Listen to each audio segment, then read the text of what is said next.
docente viene al aula, sí, y tiene el pizarrón y ahí es donde expone su clase, y ahora no, sí, la parte virtual, que es con la que estuvimos trabajando el año pasado, más que nada, fue totalmente distinto. El año pasado, de alguna manera, durante el año fuertes trabajos generando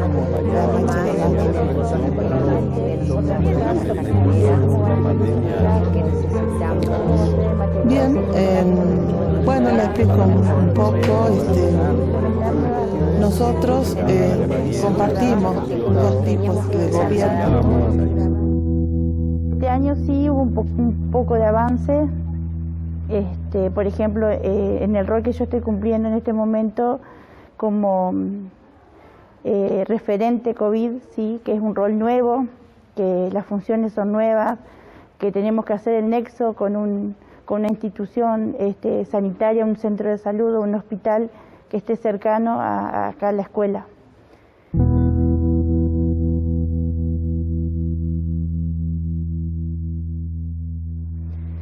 Yo creo que es importante tener una persona que nos ayude en la escuela a ver qué hacemos, ¿no? Surge un caso, qué medidas debemos tomar, si tenemos que aislar una burbuja, si tenemos que aislar toda la familia. Son todas cosas nuevas que el año pasado, por ejemplo, no las teníamos.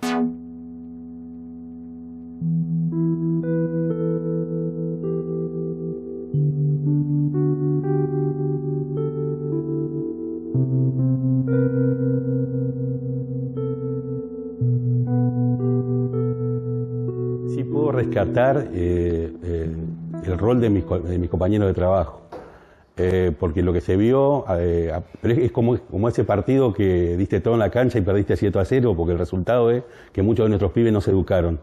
Pero sí había un montón de colegas esforzándose, dando todo y compartiendo recursos, compartiendo una computadora.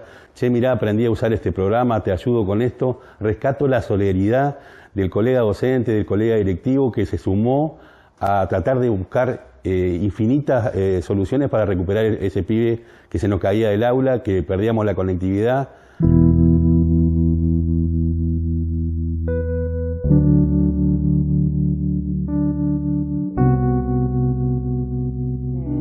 Todo teníamos que poner nosotros desde nuestra casa, el internet, la computadora, los dispositivos, cómo hacíamos para hacerles llegar a los chicos lo que nosotros hacíamos diariamente en el jardín. Y bueno, tuvimos que empezar a armar videos, a editarlos, a aprender cosas nuevas que no estábamos acostumbradas. Me siento como que en toda esa parte mucha tecnología que no estoy acostumbrada, no me gusta y tuve que aprenderlo.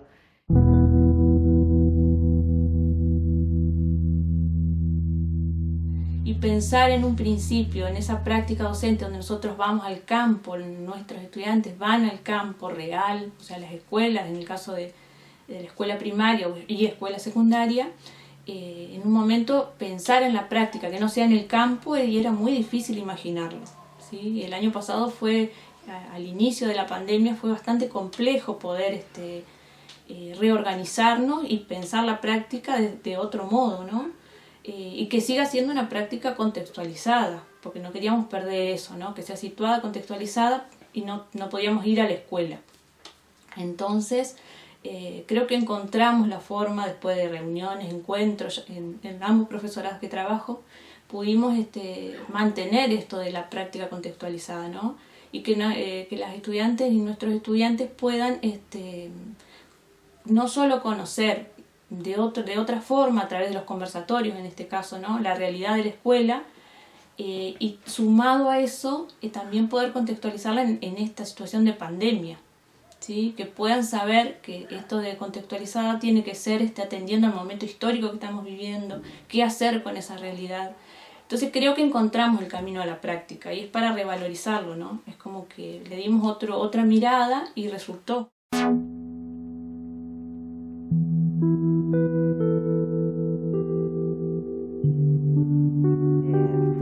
trabajar con sordos en este contexto de virtualidad, de pandemia, es un desafío diario, porque bueno, necesitamos de los recursos tecnológicos que son escasos,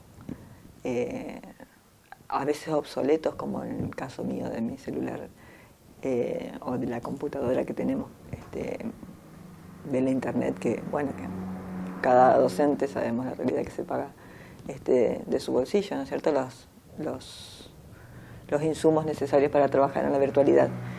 Y es un desafío, digo, porque uno depende de esos recursos para poder llevar a cabo y llegar a los chicos en una clase filmada o en una videollamada. Generalmente usamos los celulares porque son los que más están al alcance de las familias. Y hay familias que tienen un solo celular y hay familias que no tienen. Entonces van a la casa del abuelo para poder conectarse con nosotros, con los docentes, en una videollamada. Y bueno, es difícil.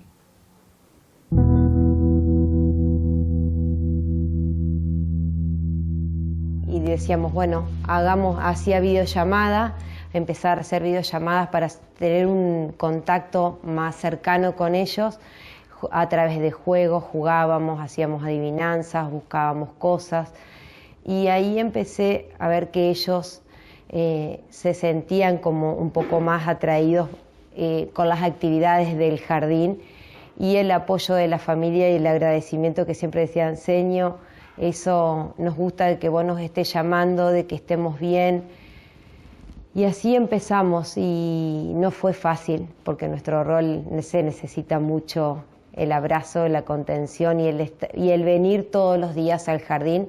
Ellos, la presencialidad en este contexto acá donde estamos viviendo, en este jardín, se necesita mucho la presencialidad.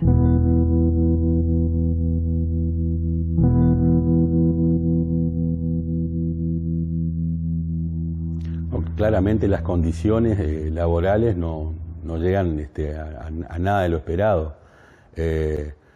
Rescato de gobiernos anteriores, uno puede tener o no diferencias, pero digo, estaba el programa Conectar Igualdad, que era una manera de democratizar los dispositivos y que el chico tenga la herramienta.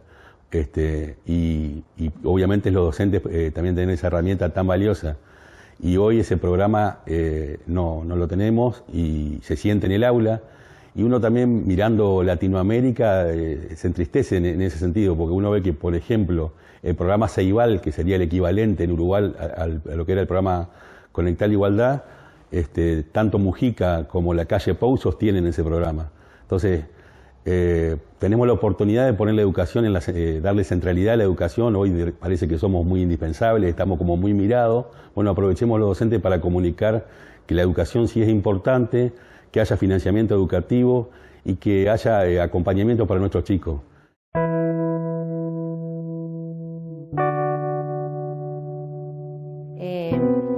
La virtualidad en el jardín no funciona mucho, es muy difícil porque dependen de un adulto para poder conectarse, para hacer un video, para mandar un audio, para cualquier actividad ellos necesitan un adulto.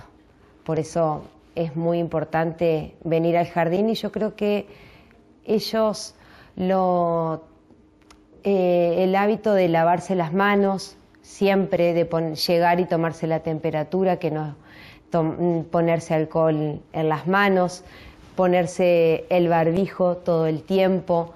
Están jugando y dicen: Señor, tenemos que estar más separados. O sea, ellos mismos ya saben cómo tienen que cuidarse, y eso es lo que necesitamos, la presencialidad de todos los días para estar con los chicos acá en el jardín.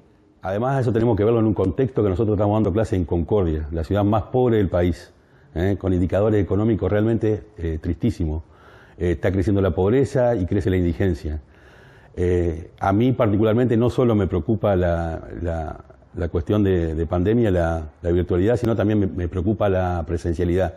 En esta escuela y en otras escuelas donde trabajo, es muy común ver a pibes que en la época de la cosecha del arándano o la cosecha de la naranja desaparecen del aula para buscar un mango y para poder ayudar a su familia.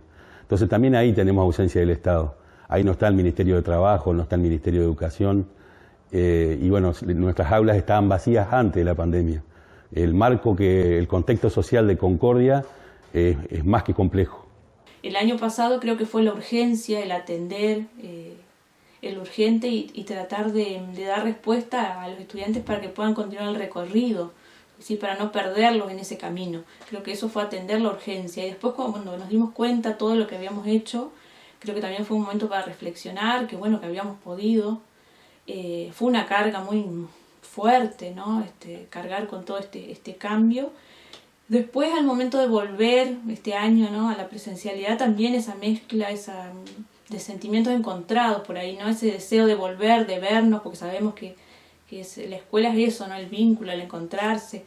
Y también ese miedo, ¿sí? El miedo a la muerte, porque es así, real, ¿no? El ir y no saber qué va a pasar.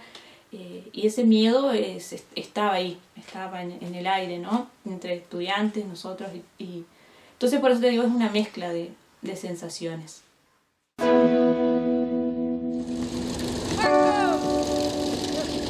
Son geniales los gurises porque se adaptan a las circunstancias sin tanto lío como nosotros los adultos. Que no le sirve esto a nadie. Hay familias que no cuentan con más de un dispositivo tecnológico y son varios en la familia y se tienen que descargar materiales, se tienen que mirar videos y demás y a veces no son suficientes los datos. Se ven las desigualdades. Complica o hace diferente el desarrollo de las clases. Uno trata de hacer lo posible y muchas veces no se puede llegar a todos los alumnos por igual, porque hay muchos que no tienen.